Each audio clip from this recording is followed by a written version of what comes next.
Rabbil alamin wassalatu wassalam ala asyrafil anbiya'i wal mursalin wa ala alihi wa sahbihi ajma'in. Subhanaka la ilma lana illa ma 'allamtana innaka antal alimul hakim. Rabbi shrah li sadri wa yassir li amri wa hlul 'uqdatam min lisani yafqahu qawli. Amma ba'd. Alhamdulillah ala nikmatil Islam, alhamdulillah ala nikmatil iman, wa kafa biha min ni'mah. Alhamdulillah, segala puji bagi Allah Subhanahu wa taala yang menakdirkan kita untuk selalu dan selalu menjadi hamba-hamba yang dikasih hidayah serta inayah, dikasih petunjuk serta bantuan, dikasih kesempatan-kesempatan untuk terus dan terus mensyukuri setiap kenikmatan-kenikmatan yang Allah Ta'ala anugerahkan kepada kita, baik itu nikmat zahir berupa kesehatan badan, kelihatan pandangan mata yang masih cerah, kekuatan kaki, kekuatan tangan, dan semua hal yang bisa kita rasakan secara fisik maupun perkara-perkara nikmat yang sifatnya batiniah, nikmat-nikmat yang sifatnya antara kita dengan Allah Subhanahu wa taala, nikmat-nikmat yang sifatnya hubungan antara kita dengan orang-orang yang mulia, para nabi-nabinya Allah, para rasul-rasulnya Allah, orang-orang yang menjadi penyambung risalahnya Nabi kita Nabi Muhammad sallallahu alaihi wasallam. Maka secara tidak langsung kerasa ataupun tidak kerasa, rasanya besar ataupun rasanya kecil, tapi Allah Subhanahu wa taala sedang memperbaiki batin kita. Allah taala sedang ingin mengindahkan akhirat kita. Allah Subhanahu wa taala ingin kita menjadi hamba-hamba terpilih yang nantinya akan dimasukkan ke surganya. Innalladzina amanu wa amilus solihah, mereka-mereka yang mengaku tentang keimanan di dalam hati mereka serta merealisasikannya, membuktikannya di hadapan Allah Ta'ala dengan memperbanyak amal-amal soleh.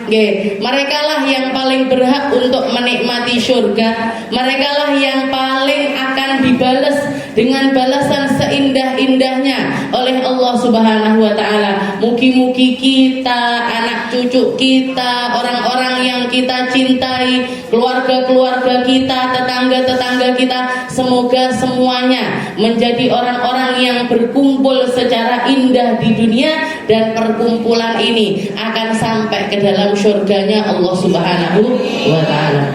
Karena keadilannya Allah Ta'ala itu nyata. Kita lagi ada di dunia yang dikatakan oleh para ulama sebagai darul amal. Dunia ini tempatnya ngamal, sedangkan akhirat darul jaza. Kalau akhirat tempatnya balesan-balesan. Kalau kita baik di dunia, dibalas baik sama Allah Ta'ala di akhirat. Kalau kita tidak baik di dunia, juga akan dibalas dengan perkara yang tidak baik di akhirat. Makanya dikatakan di dalam Al-Quran, in ahsantum li anfusikum. Sesungguhnya kalau kamu jadi orang baik, kalau kamu nanam kebaikan, kalau kamu beramal dengan amal-amal yang baik, kamu sedang baikin dirimu sendiri.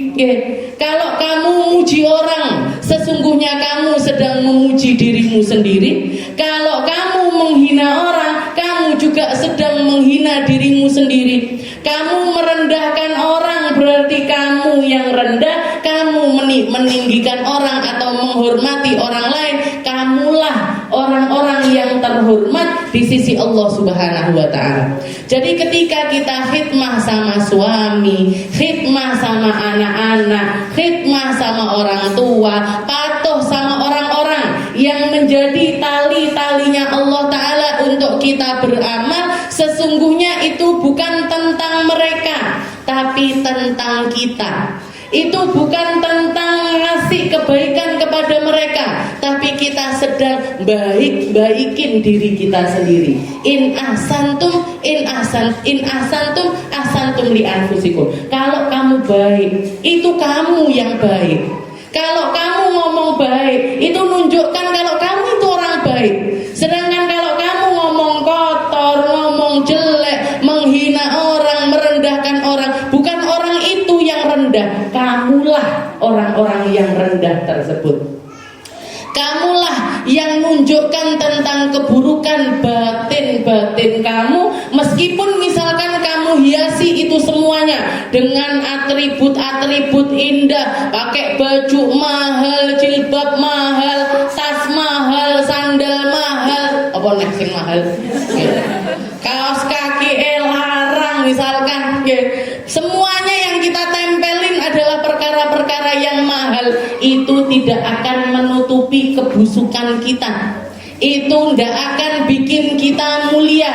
Itu tidak akan bikin kita tinggi. Karena tempat pandangannya Allah Ta'ala adalah di dalam ruh-ruh kita serta batin-batin kita. Nabi Allah Musa pernah nanya, minta sama Allah Ta'ala, ya Rabb arini madhara adlik, ya Allah tunjukkan kepadaku tentang keadilanmu yang sesungguhnya, keadilanmu yang sesungguhnya. Setelah itu Allah Ta'ala mengatakan, tapi kamu masih di dunia wahai Musa. Dunia ini tempatnya ngamal, istilahnya semua hal yang akan aku persiapkan untuk mereka itu hanyalah tanda-tanda kecil sebagai awal mula dari balasan mereka di akhirat nanti. Istilahnya gini, kalau misalkan kita ngomong baik, orang kalau ngomong baik sukanya muji orang, sukanya senyum, kira-kira orang sekitarnya bakalan seperti itu juga napa mboten?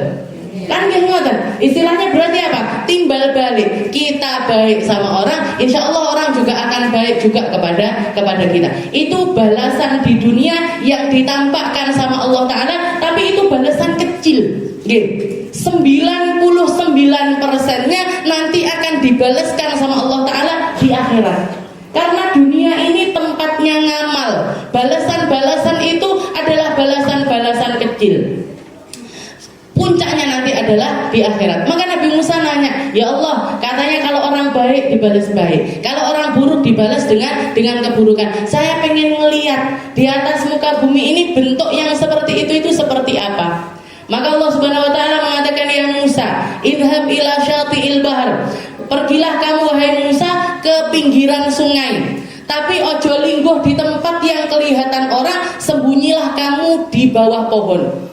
Dan satu syaratnya lagi wahai Musa, ojo protes opo. Karena Nabi Musa ini seringkali ngenyangan, gampang ngenyang. Jadi ketika Allah Subhanahu wa taala, makanya diabadikan di dalam Al-Qur'an, ketika beliau punya satu kesalahan yang mungkin kalau untuk orang biasa bukan kesalahan, tapi untuk nabi-nabinya Allah Ta'ala langsung ditegur sama Allah. Ketika ada orang nanya, man a'lamun nas ya Musa, siapa orang yang paling alim wahai Musa? Nabi Musa mengatakan, ana, saya orang paling alim. Ditegur sama Allah Ta'ala, di sana loh ada hambaku soleh, ada hambaku yang baik, hambaku yang jadi kekasihku, dia punya ilmu yang kamu nggak punya ilmu. Langsung diburu sama Nabi Musa. Wah, perjalanan ketemu sama Nabi Allah Khidir seperti yang diceritakan di dalam surat Kahfi. Tuh ceritanya, tuh banget, ulun ceritanya kok sampai 10 episode. Walhasil istilahnya berdua syarat yang diajukan sama Nabi Allah Khidir, ya Musa, kamu ngelihat apa aja jangan protes. Tapi ternyata Nabi Musa ini tidak pernah tahan. Nyapo, kapal api-api kok dipecah nih. Nyapo, bocah cilik ndak duwe dosa kok dipateni. Nyapo, selalu nanya seperti itu. Maka yang ini pun Allah Ta'ala juga mensyaratkan kepada Nabi Musa menang. Jangan bertindak apapun, jangan ngapa-ngapain kamu ketika melihat apa yang ingin aku tunjukkan kepada dirimu. Gusti, istilahnya ngoten lek wong Jawa Nabi Musa. Tapi Nabi Musa bukan orang Jawa. Jadi beliau delik sembunyi di bawah pohon agak jauh dari pinggiran sungai. Setelah itu dikatakan Nabi Musa yang pertama kali beliau saksikan ada Faris. Faris itu seseorang laki-laki muda yang naik naik kuda kudanya itu kuda yang mewah, bajunya mewah dan lain sebagainya. Datang si penunggang kuda ini tadi, mampir di pinggiran sungai, melepaskan bajunya, ininya semuanya ditanggalkan, sak dompetnya istilahnya surah. Kalau zaman dulu, kalau zaman kita pakainya dompet uang kertas, kalau zaman dulu pakainya kepingan dinar sama dirham. Nah, si dompet ini juga didelik nih di bawah bajunya. Setelah itu dia masuk ke dalam sungai, minum, mandi, wudu dan lain sebagainya. Setelah itu keluar, dipakai lagi bajunya, naik ke atas kendaraannya lagi, dompetnya carry. Jadi si dompet ini tadi jatuh, ketinggalan. Pergi, tapi sudah pergi dia. Katanya Nabi Musa, dompetnya wong kuwi carry. Nggak lama setelah itu datang sobi, anak kecil. Anak kecil nggak kecil-kecil banget, tanggung remaja lah. Mungkin umur 11 sampai 12 tahun, ngelihat ada dompet jatuh, diambil, disai, digawa ngalih. Setelah itu tidak lama datang A'ma, orang buta, datang orang buta, mampir ke sungai, minum, wudu dan lain sebagainya. Ketika tengah-tengah di pinggir sungai itu lagi nikmati airnya, tahu-tahu si Faris ini tadi datang lagi. Pemuda yang naik kuda ini tadi datang, nanya sama orang buta, kamu ngelihat dompetku? Katanya si buta, wong aku ndelok lho ndak iso. Kok mau tekoi dompet? Kok kamu nanya tentang dompet? Halah, pasti kamu bohong, pasti kamu gini. Tukaran, tengkar, gulat sampai si A'ma ini tadi terbunuh. Jadi si orang buta ini tadi akhirnya mati di tangannya Faris ini tadi, di tangannya penunggang kuda tersebut. Setelah itu pergi. Jadi kejadiannya seperti itu. Katanya Nabi Musa, ini orang melihat kejadian kayak gitu kan dia kaget-kaget. Sing siji nyolong, gitu. Sing siji mateni uang, mati, istilahnya bunuh orang yang salah lagi, bukan si pencuri uang tersebut. Apa ini ya Rabb? Apa ini ya Allah? Maka Allah Ta'ala mengatakan, ya Musa, laqad addaitu lahum kulla wahidin haqqahu. Saya sedang membalaskan setiap amal perbuatan dari masing-masing mereka. Kok bisa ya Allah? Amas sobi, kalau anak kecil yang ngambil surah, yang ngambil dompet, uang yang ada di dalam dompet tersebut nominalnya adalah 1000 dinar, 1000 kepingan emas. Dan anak kecil ini dulunya punya, istilahnya anak-anak kecil ini punya seorang bapak ini dulu uangnya 1000 dinar pernah dicuri sama si penunggang kuda tersebut. Jadi ini orang penunggang kuda ini maling, dia ngambil uang 1000 dinar dari ayahnya si anak kecil ini tadi, maka aku kembalikan 1000 dinar tersebut kepada anak tersebut lewat jalan yang dia tidak menyangkanya. Sedangkan A'ma, sedangkan orang yang buta tersebut, dia dulu pernah bunuh bapaknya si penunggang kuda. Dia adalah pembunuh dari bapaknya si penunggang kuda, tapi tidak ada orang yang tahu. Sekarang aku balaskan, anaknya membunuh orang tersebut, saya kisoskan lewat tangan si anak ini sendiri tentang pembunuhan ayahandanya sendiri. Jadi uang dibalas uang sama Allah, darah dibalas darah sama Allah Subhanahu wa Ta'ala. Secara logika, secara kasat mata, secara pemikirannya manusia, mungkin ini adalah sesuatu yang penuh dengan ketidakadilan. Iki duit dicolong, sing iki dipateni, yang ini begini dan lain sebagainya. Tadbirullah fauqa kulli tadbir. Rencananya Allah Ta'ala di atas setiap rencana, skenarionya Allah Ta'ala di atas semua skenario. Semua hal yang bisa kita logikakan pakai logikanya kita, belum tentu benar di sisi Allah Subhanahu wa Ta'ala. Maka fokuslah jadi orang baik. Cukup kita itu cuma dituntut untuk iman, amal soleh. Imano kamu, amal solehlah kamu. Karena ketika kamu nanam iman, nanam kesalehan, kamu sedang nanam untuk dirimu sendiri. Tapi kalau kamu yang kamu tanam wa in asatum falaha. Kalau yang kamu tanam adalah keburukan, nanti kamu akan manen keburukan itu sendiri. Kalau bukan kamu, yo anakmu. Lek dudu anakmu, yo putumu. Lek dudu putumu, cicitmu. Lek dudu cicitmu, cicit. Itu pasti, itu pasti. Jadi kalau kita mau ngekang rantai, istilahnya misalkan orang tua saya dulu orang yang begini, atau saya dulunya adalah orang yang buruk, pernah melakukan ini dan lain sebagainya, cukup di stop, dipateni, jenengan pati talinya biar ndak turun ke anak cucunya jenengan. Sekarang saya jadi orang baik, mugo-mugo anak turun udah di wong apik kabeh. Saya sholat biar anak-anak saya juga sholat. Saya sedekah biar anak-anak saya juga sedekah. Saya haji umroh biar anak-anak saya juga jadi ahli haji, ahli umroh. Orang-orang yang ngerti gimana caranya nanam kebaikan, karena setiap tanaman kebaikan ini nanti akan kita temui. Bibit-bibitnya atau tanda-tandanya akan ditemui di dunia. Puncaknya yang tidak akan bisa kita logikakan, balasan dari Allah Ta'ala berlipat-lipat kali dari apa yang bisa kita rasakan di dunia, nanti di dalam surganya Allah Subhanahu wa Ta'ala. Darul farah abadan. Dikatakan surga itu tempat kegembiraan abadi. Tidak ada lagi sakit, tidak ada lagi khawatir, tidak ada lagi deg-degan. Deg-degannya apa Ustazah? Yo deg-degan apa istilahnya, goreng opo malih gosong kan deg-degan ya gitu. Masa deg-degan gawe gilek kematangan deg-degan. Itu pas dicipi bojone yo deg-degan, kok kasinan kan. Nggak ada di surga, nggak enek kasinan, nggak enek kelegen, nggak enek, kabeh pas. Bahkan setiap rasanya akan terus ditambah dan ditambah oleh Allah Subhanahu wa Ta'ala. Kita lanjutkan pembahasan kita di dalam Sulamut Taufik, di dalam kitab Sulam Taufik karya dari Habib Abdullah bin Husain bin Tahir. Masih di dalam bab ibadah haji, masih bahas tentang perkara-perkara yang berkaitan dengan haji. Rukunnya haji sudah, wajibnya haji sudah. Sekarang kita masuk di dalam bab yang membahas tentang sunanul hajj, sunnah-sunnahnya haji.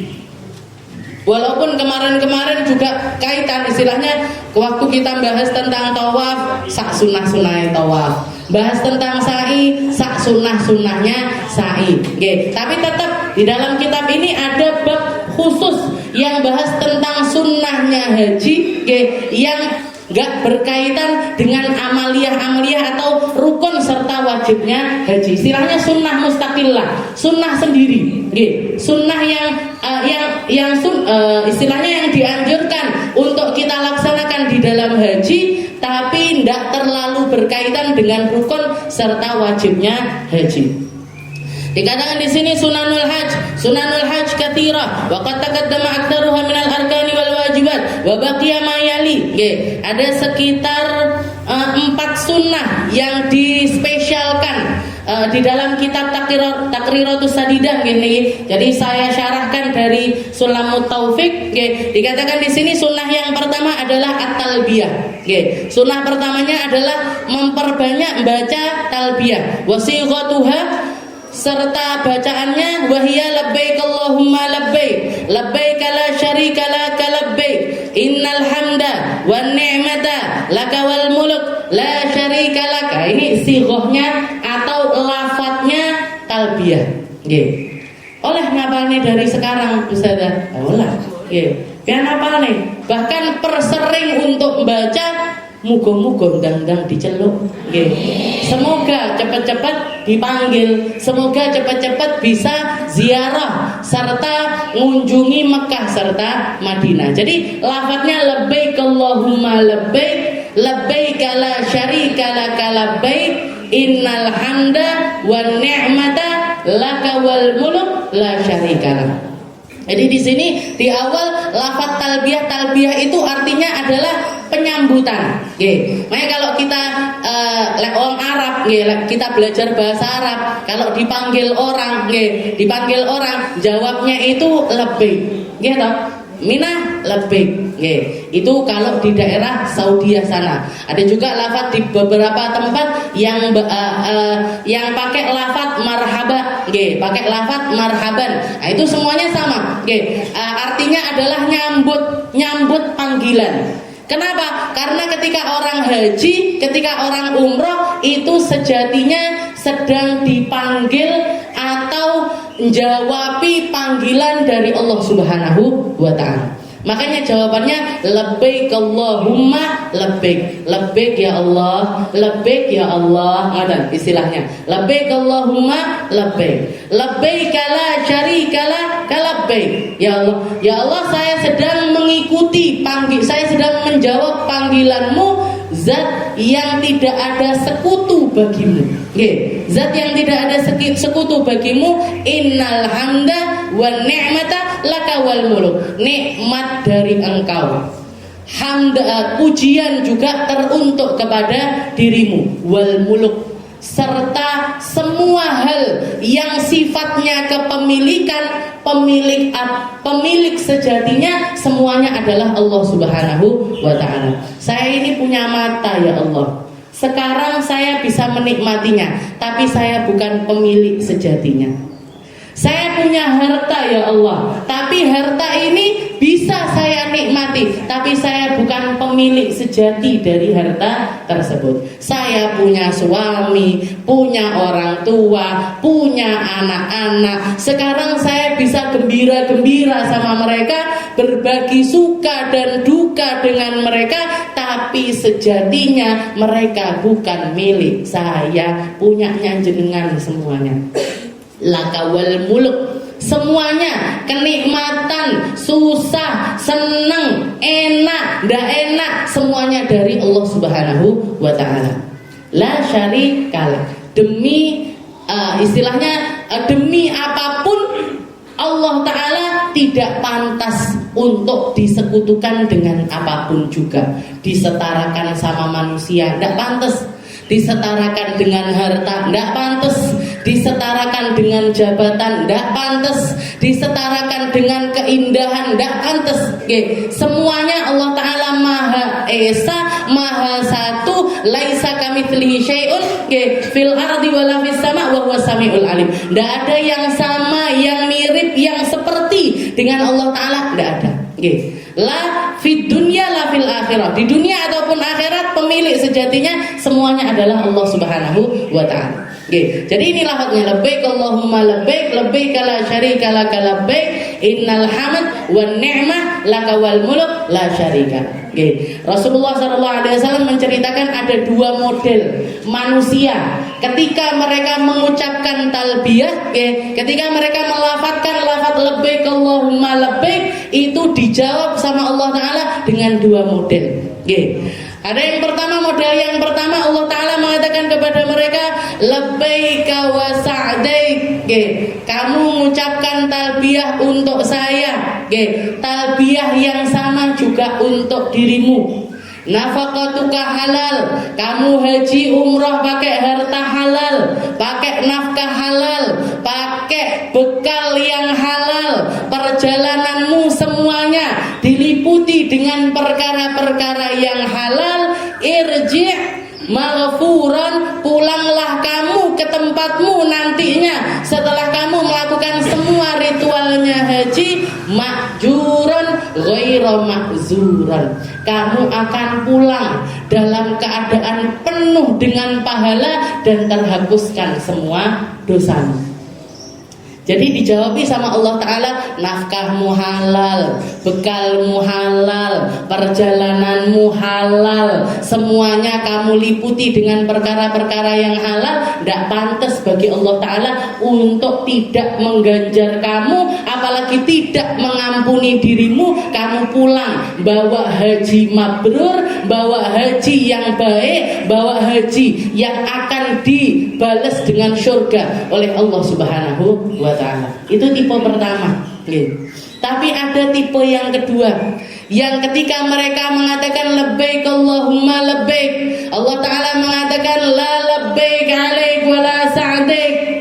ndak lebek-lebekan, ndak sa'dek-sa'dekan. Nggak ada keindahan untukku, untuk kamu. Saya ndak butuh dengan hajimu, ndak butuh sa'imu, ndak butuh lempar jumrahmu, ndak butuh sama wukufmu. Nafaqatuka haram, wa maluka haram, wa zaduka haram. Kamu haji pakai harta haram, kamu haji berbekal haram. Semua hal yang meliputi dirimu adalah perkara-perkara yang haram.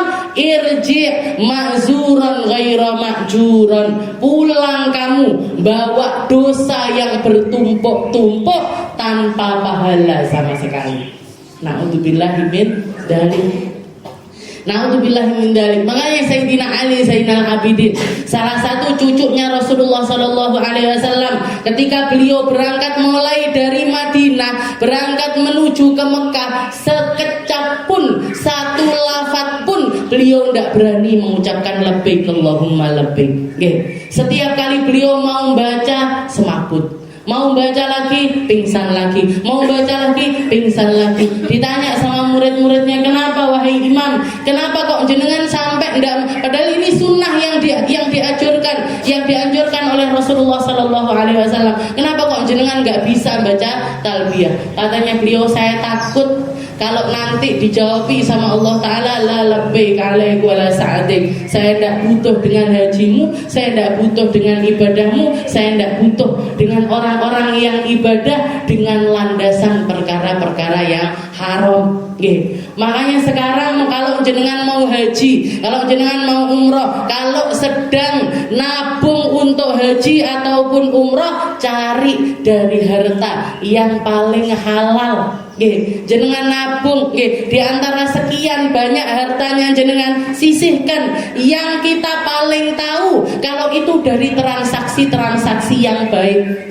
Lek iso ndak usah dilebokne bank. Ndak iso, tapi saya saiki budal kaji kudu liwat bank. Yes, kalau gitu ditabung, sambil sebagiannya disedekahkan, diniatkan, ya Allah masih yang ndak iso resik-resik banget, seminimal itu dibersihkan juga yang sudah terlanjur kotor ini tadi. Jadi sedekah niatkan untuk membersihkan harta, puasa niatkan untuk membersihkan yang haram-haram di dalam badan. Jadi biar apa? Ketika kita misalkan seumpama dan semoga kita semuanya bisa menginjakkan kaki di tanah haram, kita datang dalam keadaan semua yang kita bawa adalah perkara-perkara yang halal. Karena ini punjeran Bu, percuma orang mau umroh haji, istilahnya umroh setiap bulan sekalipun, umroh setiap minggu sekalipun, umroh setiap tahun sekalipun, tapi kalau landasannya semuanya adalah perkara-perkara yang haram, dilempar, bukannya nambahi pahala tapi nambah-nambahi dosa. Irji ma'zuran, katanya Allah Ta'ala, pulang kamu, bawa semua yang kamu bawa kekurang ajaran dirimu, bawa kedurhakaan dirimu, karena kamu menghadap aku dengan bawa semua hal-hal yang aku murkai. Karena kamu menghadap aku penuh dengan perkara-perkara yang haram. Pulang dengan penuh dosa, bukan penuh dengan pahala. Na'udzubillahi min dzalik. Na'udzubillahi min dzalik. Jadi seperti itu. Ini lafadznya at-talbiyah, lafadznya talbiyah. Jadi ketika kita baca ini, resapi maknanya. Saya lagi ngadep siapa? Saya lagi datangi siapa? Saya lagi ziarah kemana? Ini tanah yang bagaimana? Allah Subhanahu wa Ta'ala mengatakan, inna awwala baitin wudi'a lin-nasi lalladzi bi Bakkah mubarakah. Katanya Allah Ta'ala mengatakan, rumah pertama yang ada di seluruh permukaan bumi ini adalah Bakkah. Adalah tempat yang namanya Mekah ini tadi. Makanya dikatakan ketika Nabi Adam dan Sayyidah Hawa pertama kali melaksanakan ibadah haji, datang berbondong-bondong para malaikat, yuqabbiluhuma, nyium keningnya beliau berdua sambil mengatakan barra hajjaka ya Adam, kamu dapat haji mabrur wahai Adam, kamu dapat haji yang mabrur wahai Hawa, laqad hajjajna qablaka bi alfai am, kami sebelum kamu melaksanakan ibadah haji, kami para malaikat sudah diperintahkan sama Allah Ta'ala untuk haji setiap tahunnya di waktu yang sama, di waktu yang ditentukan oleh Allah Ta'ala lebih dari 2000 tahun. Jadi sebelum manusia yang haji, malaikat sudah haji duluan. Sebelum manusia haji, malaikat sudah haji duluan. Dan waktu itu, barra hajjaka, para malaikat mengatakan, wahai Adam, semoga kamu, istilahnya kamu dapat haji yang mabrur. Jadi tempat ini adalah tempat rumah pertama yang dibikin sama Allah Ta'ala, dan dimulai dari yang bangunnya bukan manusia tapi para malaikat. Jadi kalau kita haji, kita umroh, sing digandoli karo awake dhewe, yang kita ikuti ritualnya bukan cuman manusia tapi bahkan dari semenjak zamannya para malaikat. Jadi jangan sampai kita kurang ajar di situ.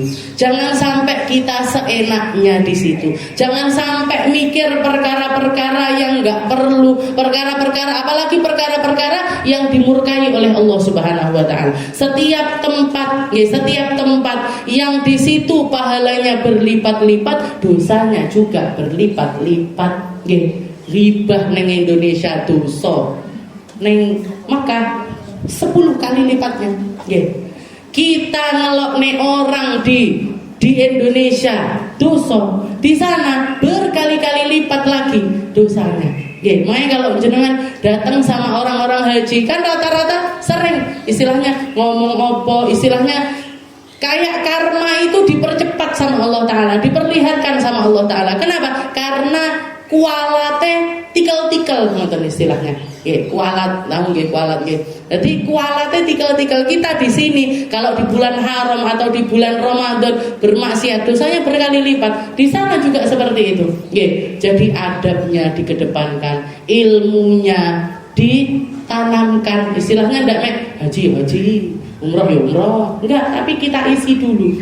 Kudune piye, harusnya gimana biar maksimal, biar indah, biar benar-benar pantas untuk ngekor di belakangnya Nabi Muhammad sallallahu alaihi wasallam. At-talbiyah wa ma'naha ana muqimun ala ta'atik iqamatan ba'da iqamah wa ijabatan ba'da ijabah fa yustahabbul ikthar minha wa raf'us sauti biha lidzakar wa yusannu ba'daha. Jadi talbiyah ini disunnahkan sama Rasulullah untuk dibaca sebanyak mungkin. Jadi nganggur talbiyah, nganggur mau ke haram talbiyah, habis ngambil mikot, misalkan ziarah ke Cirona atau ke Hudaybiyah, balik lagi ke Mekah, yang diperbanyak adalah baca talbiyah. Dan untuk laki-laki sunnahnya dikeraskan. Jadi istilahnya bacanya banter. Ibu-ibu di bawahnya suaranya laki-laki. Oleh banter boleh, istilahnya kalau misalkan kita mau baca lebih keras boleh, tapi kalau ada laki-laki sebaiknya bapak-bapak tetap yang paling banter, yang paling banter. Wa yusannu ba'da salah ala nabi wa su'alul jannah wa najah minan nar wa du'a bima ahab. Sunnah setelah baca talbiyah salawat kepada Nabi, minta untuk dimasukkan ke surga, minta untuk dihindarkan dari neraka, wa du'a bima ahab, ataupun baca doa apapun yang kita inginkan, yang kita inginkan. Waktu talbiyah fil hajj minal ihram ila syuru ila asbabit tahallul ar-ramyah awil halaq awit tawaf. Kalau di dalam haji sunnah untuk memperbanyak. Jadi baca talbiyah ini sunnah kapanpun ketika kita di Mekah. Tapi lebih sunnah lagi, ketika kita mau melakukan sebab-sebabnya tahallul. Kayak apa? Mau berangkat ke lempar jumroh, jadi budal berangkat dari kemah menuju ke tempat jamarat itu, sunnah, bapak-bapak suruh mimpin, labbaik Allahumma labbaik, labbaik la syarika lak labbaik. Sampai kapan? Sampai nyampe di tempat jumroh. Begitu juga ketika kita mau berangkat tawaf, untuk haji, mau itu tawaf ifadah ataupun apapun, sunnah yang dibaca adalah talbiyah. Jadi di dalam rute menuju ke tahallul itu lebih sunnah lagi. Itu ketika haji. Wa fil umrah minal ihram ila syuru' fit tawaf. Kalau ketika umrah, mulai dari ihram sampai masuk ke tawaf. Jadi kalau kita datang pertama kali nih, jadi masuk dari pertama kali turun, mau itu dari Jeddah ataupun dari Madinah, itu mulai dari perjalanan mau masuk ke tanah haram itu sudah sunnah untuk talbiyah terus menerus. Sampai kapan? Sampai masuk ke tawaf. Karena kalau umroh kan mek datang, tawaf, sa'i, tahallul. Jadi begitu masuk ke tawaf sudah tidak sunnah lagi untuk talbiyah. Boleh apa enggak? Boleh. Tapi sudah berkurang kesunahannya. Sunnah yang karena fungsinya talbiyah ini sebenarnya untuk syiar. Jadi makanya disunnahkannya itu di tempat-tempat yang memadai untuk kita syiar perjalanan, untuk ngisi waktu perjalanan tersebut. Nah, disitulah kesunahannya yang paling afdal. Wa tataqadin tataqayyurul ahwal kasu'udin wa nuzulin wa ijtima'in wa faraqin min shalah. Dan bahkan dikatakan di sini lebih ditekankan lagi kesunahannya untuk membaca talbiyah ketika ada perubahan di dalam perjalanan. Kayak apa? Misalkan naik bis, naik bis, ujuk-ujuk dalane munggah. Pas naik ini banter kan, labbaik Allahumma labbaik, labbaik la syarika lak labbaik. Nanti jalan landai lagi lirik. Nanti pas turun, pas rada curam gitu, labbaik Allahumma labbaik. Jadi ikuti alurnya dengan alur perjalanan kita. Lebay berarti boboten lebay. Karena orang kalau suasananya berubah, dia juga butuh untuk mengekspresikan suasana. Kayak kita misalkan ke majelis kemis nih, dino biasa-biasa kan, maca rotib, terus habis itu langsung ngaji, gitu. Tapi kalau kita punya event-event kayak kemarin 17-an, nyanyi ini, itu kan perubahan suasana itu kan butuh. Nah ini talbiyah itu fungsinya juga itu. Setiap kali kita ada perubahan di dalam perjalanan, kasu'udin wa nuzul, ketika kita naik, ketika kita turun, atau ijtima, atau ketika ngumpul sama rombongan-rombongan yang lebih banyak lagi, itu lebih sunnah lagi untuk membaca talbiyah. Lebih sunnah lagi untuk kita baca talbiyah. Wa idza ra'al muhrim mayujibu aw yakrahu fa yusannu ayyakul labbaik innal 'aisha 'aishal akhirah. Dan kalau kita melihat sesuatu yang mengejutkan di tanah suci, kita melihat sesuatu yang mengejutkan kita, atau kita nggak nyangka-nyangka, atau terjadi perkara-perkara yang patut untuk kita mensyukurinya lebih lagi. Kayak misalkan kita di tanah haram, ditakdirkan ujuk-ujuk istilahnya ditakdir sama Allah Ta'ala untuk bisa masuk ke tempat-tempat yang lebih istimewa, iso ngambung Hajar Aswad misalkan, atau bisa sholat di Hijr Ismail. Ini kan ada momen-momen yang seperti itu kan mesti ada. Atau kita di sana ujuk-ujuk ketemu sama ulama yang ada di sana, ketemu Habib Umar misalkan, tengah-tengah lagi, enek bareng aku umrah. Nah, itu ditambahi lagi kita baca labbaik Allahumma innal 'aisha 'aishal akhirah. Ya Allah, ini syukur sudah nikmat. Ini adalah haji umrah, ini sudah sesuatu yang nikmat, ini perkara yang luar biasa saya syukuri. Ditambah lagi dengan nikmat-nikmat yang lainnya, Allahumma innal 'aisha 'aishal akhirah. Ya Allah, kasih saya kehidupan seindah-indah kehidupan di alam akhirat nanti. Allahumma 'aisha innal 'aisha 'aishal akhirah. hidup sejatinya di akhirat sana. Hidup sejatinya adalah di akhirat nanti. Itu yang pertama, baca talbiyah. Yang kedua, dukhulu Makkah min a'laha. Sunnahnya kalau kita masuk ke Mekah itu dari bagian atas, Jadi Mekah itu punya beberapa pintu, Ada pintu samping, yang paling afdal adalah dari bagian atas, Yang ngerti, wong-wong sing ngerti arenanya haji, Kenapa kok yang dari paling atas? Karena Nabi Muhammad ketika Fathu Makkah, beliau masuk dari pintu yang paling atas. Yang lain walaupun dipencar, pasukan ini dari pintu ini, pasukan ini dari pintu ini, dikepung. Mekah dikepung sama pasukannya Nabi, tapi Nabi Muhammad sendiri masuknya dari Mekah yang bagian atas. Setelah itu, wa yusannu dzalika naharan ma'a kaunihi masyian hafian wa lughsal lidukhuliha. Banyak sunnahnya ini. Sunnah untuk masuk di siang hari dalam keadaan jalan kaki, lek iso ndak sandalan. Kalau bisa kita ndak sandalan, tapi lek ndak kuat sikile pecah-pecah, ya ndak apa-apa sandalan. Karena ini sunnah, Jadi hafian, nggak pakai sandal. Wal ghuslu lidukhuliha, sebelum masuk sudah mandi dulu. Wal afdal dukhulul masjid bin babis salam wa du'a inda bidayati ru'yatil Ka'bah. Ketika kita masuk ke Masjidil Haram, dari sekian banyak pintunya Masjidil Haram, yang paling afdal kita masuk dari pintu yang namanya Babus Salam. Babus Salam, tapi sering ditutup zaman dulu sih, nggak tahu lek sekarang. Kerap-kerap itu ditutup. Itu pintu yang lurus sama rumahnya Sayyidah Khadijah dan lurus lagi ke tempat lahirnya Nabi Muhammad SAW. Pintu barisane tempat sa'i. Salah satu pintu yang ada di barisannya tempat sa'i. Ada pintu sofa, ada pintu marwah. Di tengah-tengah situ ada pintu namanya Babus Salam. Itu pintu yang lurus sama rumahnya Sayyidah Khadijah dan juga tempat maulidnya atau tempat lahirnya Nabi Muhammad Shallallahu Alaihi Wasallam. Nah, para ulama, saya pernah ketika istilahnya sebelum haji, waktu itu nanya sama orang-orang yang pernah haji, termasuk guru-guru saya. Beliau bilang memang sunnahnya itu masuk lewat Babus Salam.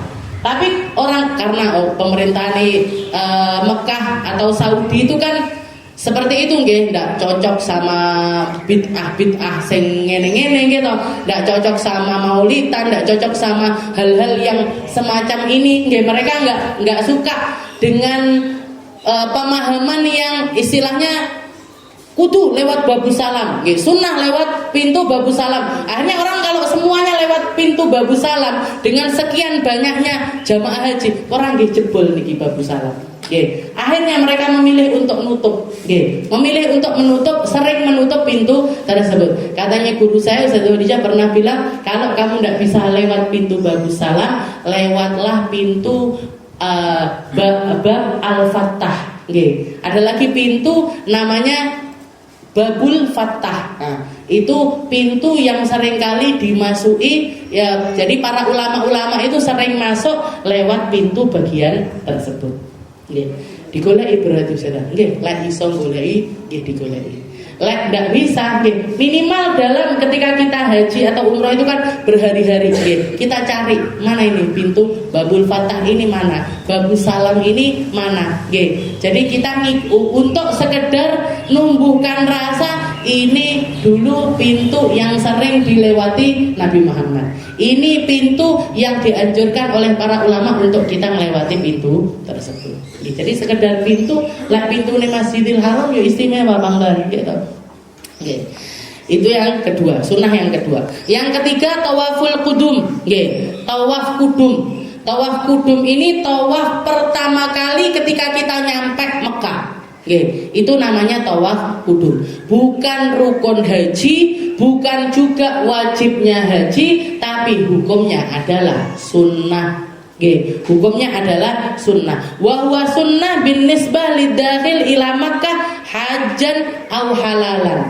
Jadi orang ketika masuk Mekah, tawaf pertama kali yang mereka lakukan untuk haji kalau untuk haji maka tawaf pertama yang mereka lakukan namanya adalah tawaf kudum. Nama tawafnya adalah tawaf kudum.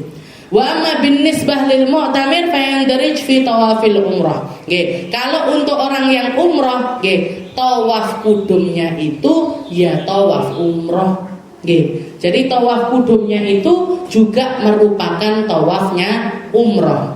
Tapi kalau orang haji, misalkan haji tamattu, misalkan kamu pilih haji apa? Haji tamattu saya, umrah dulu baru setelah itu haji. Maka di situ orang tersebut, orang yang haji tamattu ini, tawaf kudumnya adalah tawaf kudum, tawaf umrahnya juga tawaf yang lain lagi, tawaf hajinya juga tawaf yang lain lagi. Jadi dewi-dewi kalau untuk haji. Nah, tapi kalau umrah, tawafnya umrah itu ya merupakan tawaf kudum. Tawaf kudum itu artinya tawaf kedatangan. Kita datang pertama kali yang kita lakukan adalah melaksanakan tawaf. Wa yakhruju waqtu bil wuquf bi Arafah bin nisbah lil hajj wa amma lil halal fa yakhruju waqtu illa bil khuruj min Makkah. Wa yusanul ikthar min at-tawaf daiman walau fi awqatil karaha. Dan untuk di Mekah sendiri khususnya di Mekah pada khususnya amalan yang paling afdol itu tawaf. Jadi pian nganggur-nganggur tawaf. Bahkan di waktu makruh sholat sekalipun kalau di Mekah itu tidak berlaku sama sekali. Kayak orang habis sholat subuh kan tidak ada yang namanya sunnah ba'diyah subuh kan tidak ada. Orang tawaf kalau untuk tawaf tidak ada. Waktu makruh itu tidak ada. Tetap sunnah. Jenengan mau sholat habis subuh boleh. Jadi misalkan tawaf, habis tawaf kan sunnah untuk sholat sunnah tawaf. Ini kalau setelah ba'da subuh tidak apa-apa. Walaupun itu adalah sholat sunnah, tidak berlaku. Waktu haram, waktu makruh untuk sholat semuanya tidak berlaku kalau di Mekah. Tengah-tengah hari, jangan tengah-tengah hari jam 2 sebelum duhur tapi sudah di atas jam 11 siang itu kan kalau kita haram. Duhaan di waktu tersebut sudah tidak dianjurkan lagi. Tapi kalau di sana tetap boleh. Kalau di sana tetap boleh. Ba'da asar, habis asar tidak ada sholat sunnah habis asar. Kalau di sana tetap boleh. Jadi waktu apapun kalau di Mekah semuanya sama, tidak ada kemakruhan, tidak ada keharaman. Tawaf selalu boleh, sholat juga selalu boleh. Tawaf selalu boleh, sholat juga selalu boleh. Dan yang keempat, yang terakhir, sunnah yang terakhir adalah al-mabit bimina lailata Arafah. Ini mungkin sangat sulit untuk orang Indonesia. Mabit di Mina pada malam Arafah. Jadi malam Arafah itu kan tanggal 9 gitu. Tanggal 9 Dzulhijjah kita wukuf di Arafah. Malam itu biasanya orang Indonesia dikirim ke Arafah itu mulai dari sorenya. Jadi tanggal 8 sore itu sudah bertahap berangkat ke Arafah. Kalau sunnahnya sebenarnya yang dilakukan sama Nabi Muhammad, ini orang malam Arafah itu tidak berangkat ke Arafah, tapi berangkatnya ke Mina. Jadi mabit dulu di Mina semalam, baru pagi harinya berangkat ke Arafah. Lek ndak iso yo ndak apa-apa. Daripada jenengan ketinggalan rombongan, hilang, nangis engko tersesat dan lain sebagainya, manut aja sama yang diaturkan pemerintah. Jadi 4 hal itu sunnah mustaqillah, sunnah lain diantara sekian banyaknya sunnah-sunnahnya haji. Mungkin dan haji kabeh dapat umroh semuanya, digampangkan, dimampukan, disehatkan, dikuatkan untuk bisa melaksanakan ibadah-ibadah di tempat paling barokah di atas muka bumi ini, di tempat sumbernya setiap keindahan, setiap kebaikan yang dicanangkan oleh Allah Subhanahu wa taala lewat risalahnya para nabi-nabinya, mulai dari zamannya Nabi Adam sampai nabi kita Nabi Muhammad sallallahu alaihi wasallam. Mungkin jadi ahli haji kabeh, jadi ahli umroh kabeh, dan dimatikan kita kita tidak diwafatkan kita sebelum kita melaksanakan ibadah haji, sebelum kita melaksanakan ibadah umrah. Dan yang sudah pernah mugo-mugo dan neh-neh lagi dan lagi, tidak ada yang namanya israf, tidak ada yang namanya berlebihan kalau itu kaitannya dengan ibadah-ibadah kepada Allah Subhanahu wa taala. Ala hadhihi niyyah wa ala niyatin salihah wa ila hadratin Nabi Muhammad sallallahu alaihi wasallam bisirril Fatihah.